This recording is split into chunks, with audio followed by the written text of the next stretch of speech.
Lingana. Abdallah Filemon. Nakati ya Wele Akakuma. Nakati ya Walda.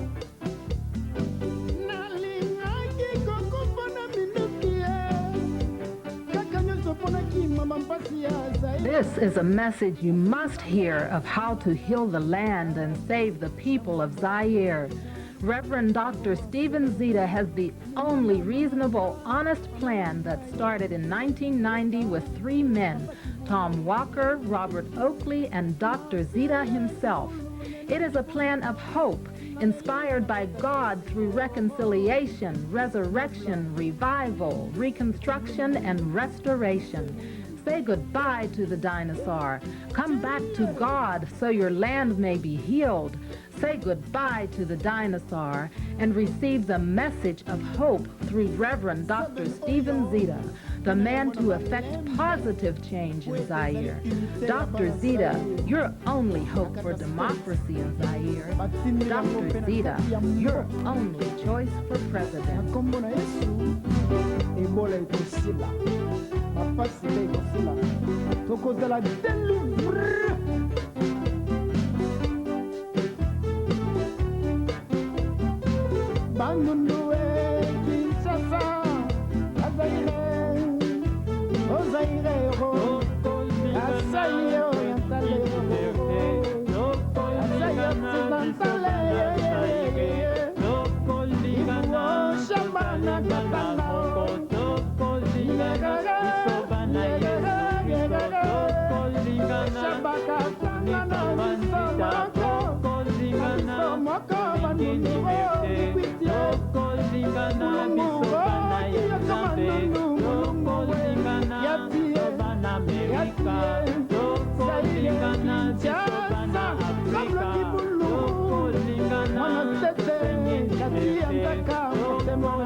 Northside, alors remanate de Valeria.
Overlooked perhaps in the current turmoil that is Zaire is a plan to hold its first multi-party presidential election. No date has been set, but the balloting is expected before the year ends. It must be noted that the election process in Zaire is tenuous and past elections have been cancelled or the results ignored by Zaire's ruler of 31 years, Mobutu Sese Seko. If and when they do occur, our guest will be one of the candidates.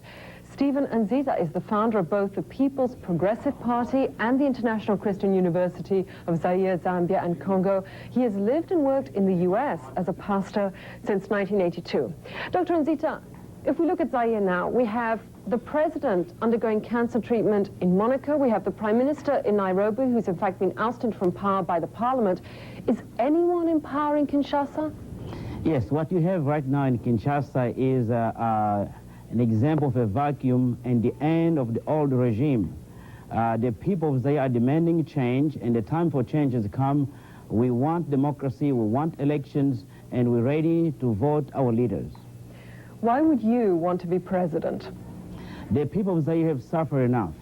The silent majority which I represent is screaming every day.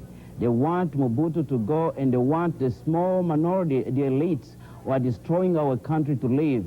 Our country has enough mineral resources and natural resources that can allow us to build our country and go for prosperity. I want to bring in Zaire prosperity. I want to bring in Zaire peace. I want to bring progress in Zaire.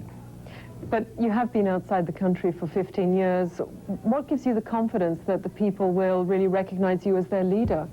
Well, the good news is I've been in the country since the beginning of this decade. I've been every time in Zaire. In 1990, I started to build a university in Zaire, and in 1992, the university started. I created and founded the International Christian University in Zaire, of which I am the chancellor. I built a small hospital in Zaire. My university, International Christian University of Zaire, is the first bilingual university built in that country since independence. I listen to the people of Zaire, I know the people of Zaire, and I am present in Zaire. In fact, my presence in Zaire is felt everywhere we have been able to work. Do you think that the current crisis your country has now, a power vacuum in the capital, the rebels holding a third of the country, do you think a negotiated settlement is possible and that Mr. Kabila will be the obvious strongman and successor here? Kabila and Mobutu are alike. Mr. Kabila, if he wants democracy in Zaire, what we are looking for is election. He must join the democratic process. There is a process. Zaire is not a jungle, it's a country.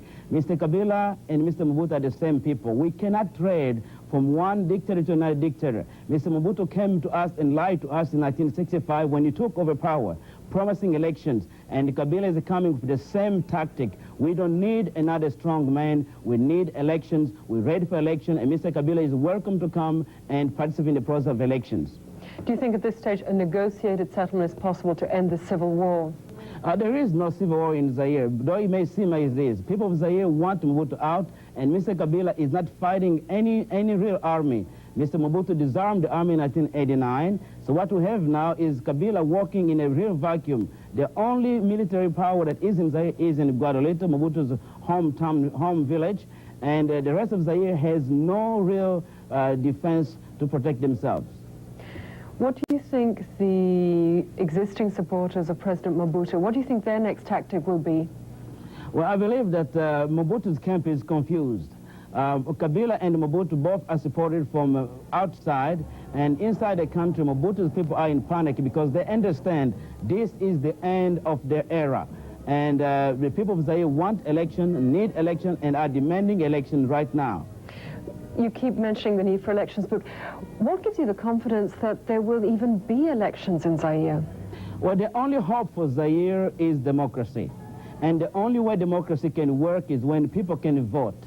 And I believe I'm calling to our partners around the world, our partners for democracy, to make sure that if they stood for Bosnia, if they stood for Israel, if they stood for Haiti, if they stood for any other country have been claiming for democracy, Zaire needs help, and the time is now. There will be an election for Zaire because the silent majority, if they don't have what they're asking for, they will speak for themselves. How soon are you going to go back to Zaire then and start campaigning? Yes, I'll be going back to Zaire as soon as practical. Which means? Which means that we are working to make the Zaire case known around the world, to build the momentum that will help the people, to help our people speak for themselves, which means that I'm ready to go as soon as we have the guidelines for elections and we have the international community to join us to monitor the elections. Right, with that, our thanks to Stephen Nzita, candidate for president of Zaire for the People's Progressive Party, which he founded, and he joined us from the CNN Center in Atlanta. Thank you very much. Business and sports reports are ahead, and we will...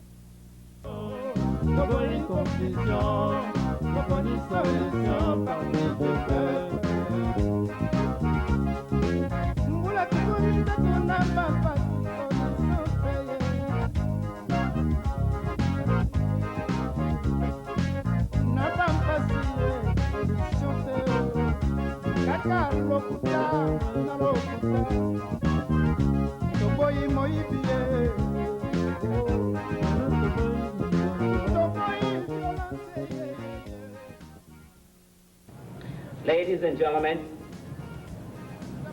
we are here to reclaim our country. We are here to uphold democracy. We are here to bring dignity to our fellow man. I am announcing my candidacy to the presidency of Zaire. And by the grace of God Almighty, we are here to restore hope and peace to our land. I speak on behalf of the suffering people of Zaire to tell you that if there ever was a time when we needed help, that time is now. Zaire needs stability. Zaire requires progress, and that progress must come now. We are opening from now on a new chapter in the politics of Zaire. We are going to give a real voice to the people. We are going to link them to their brothers and sisters around the world. When we succeed, the whole world will benefit. As the First Lady spread her message of peace and unity this week, more unrest in the Central African nation of Zaire. The Clinton administration is warning U.S. citizens not to travel to Zaire, and it is preparing for a possible evacuation of Americans from that country. Meantime, there's a new man trying to become Zaire's new president, and he's trying to gather support in the U.S. Here's BET News correspondent Greg Morrison. This is the man who wants to be the next president of Zaire. The U.S.-educated Dr. Steven Zita is leader of the People's Progressive Party, one of several opposition groups seeking to unseat the current authoritarian government of Mobutu Sese Seko. Zita says the agony his country is suffering is the fault of the long-entrenched dictator who looted the country for 31 years. Since 1990, there has been a vacuum in Zaire. That vacuum needs to be filled. And we still have the old people trying just to survive if they can maintain one more day. Zita is making the rounds in this country, drumming up support among prominent African Americans for his pro-democracy movement, which calls for free elections in Zaire. Agreed. He says the leader of the rebel movement, Laurent Kabila, is just as selfish as the current leadership. Anytime you bring war in your backyard, you have irreversible consequences. And Mr. Kabila is greedy as Mobutu. They are dictators. They don't see the tragedy they're creating. All they care about is how much money they can get. Zita says Zaire, one of the poorest nations in the world, can have a standard of living to match Western Europe in 20 years if corruption and anarchy come to an end right now. A violent overthrow of the current regime in Zaire appears to be almost inevitable. What Zita is trying to do at this point is return democracy to that country as well as economic growth. In Atlanta, Greg Morrison, BET News.